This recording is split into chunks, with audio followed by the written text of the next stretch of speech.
This webcast looks at how to add vectors. One method for adding two vectors is graphically, and so we'll talk about that first. So let's say that we have two vectors, A and B. You can see here that vector A points up and to the right, so that points in somewhere in quadrant 1.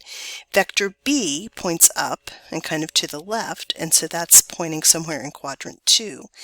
It might be helpful to think of these two vectors as displacement vectors, and so a person might begin at the tail end of vector A, and that person would move in the direction and for the distance specified by vector A, and then they would move for the distance and in the direction specified by vector B, so that they would end where the tip end of B is located.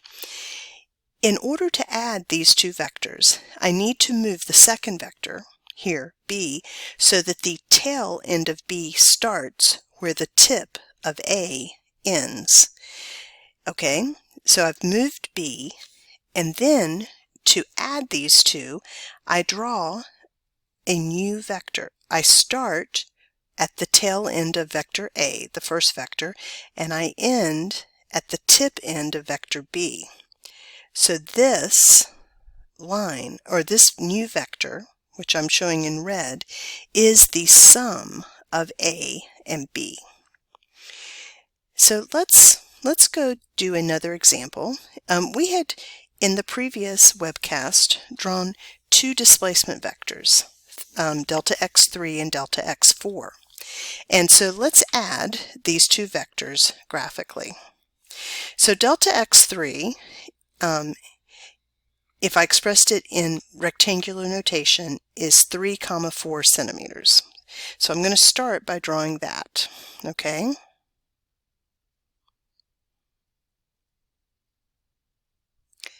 So this is delta x3.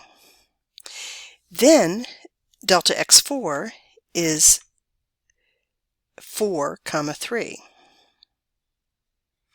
So these vectors have the same magnitude. They're both 5 centimeters in magnitude, but they go in different directions, okay? So, but I have lined them up so that the tail of delta x4 begins at the tip of delta x3. So if these are displacement vectors, and so if I think about them as this is a trip in two parts, the person begins here at the tail end of the first vector, and they end up at the tip end of the second vector. And so the sum of these two vectors is equal to this new resultant vector, which I draw between the beginning point and the ending point. This is the sum of delta x3 plus delta x4. Now I can look at I can express this sum in rectangular notation if I find the extent in the x direction, and it looks like that's 7 centimeters, and the extent in the y direction is also 7 centimeters. So the sum of delta x3 plus delta x4, if I put it in rectangular notation, is 7, 7 centimeters. What would this be in polar notation? To do that, I assume that I put the vertex at the origin, and I have to measure the angle that starts on the positive x-axis and moves counterclockwise until I run into the vector.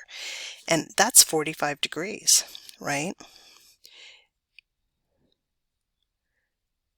Okay, and the magnitude of this resultant vector would be 7 squared plus 7 squared, the square root of that.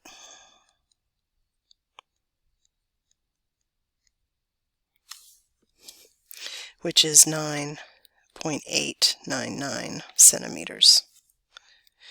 Okay, so if I expressed this in polar notation,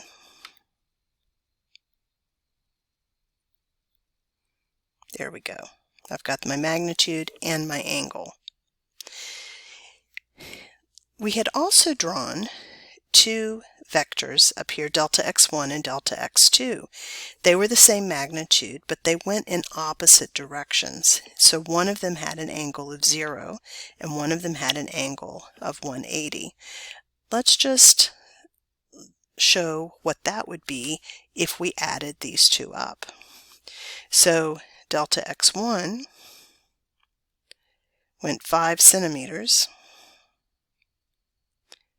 to the right, and delta x2 went 5 centimeters to the right. To the left.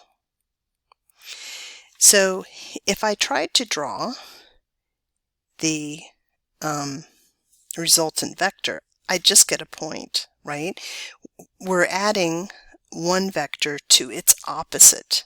Whenever the angle is different by 180 degrees, or some multiple of 180 degrees, then the two vectors have the same magnitude, but they are in opposite directions. That is the same thing as adding a vector to its opposite, and so the result is just a 0 vector, which has 0 magnitude and no direction. So here, the sum of delta x1 and delta x2 would just be like a 0, 0 centimeter vector, or a vector with a magnitude of 0 and an angle of 0.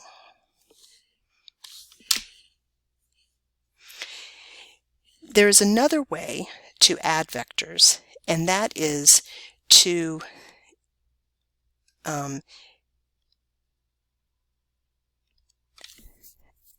add the components, add the x components and add the y components. And so if you break the vectors into their components, and by that I mean if you can express the vector in rectangular notation, then you can add the x components and the y components, and that gives you the resulting vector that represents the sum. And so, for example, here we have two vectors. One has rectangular notation of 3, 4 meters per second. These are velocity vectors.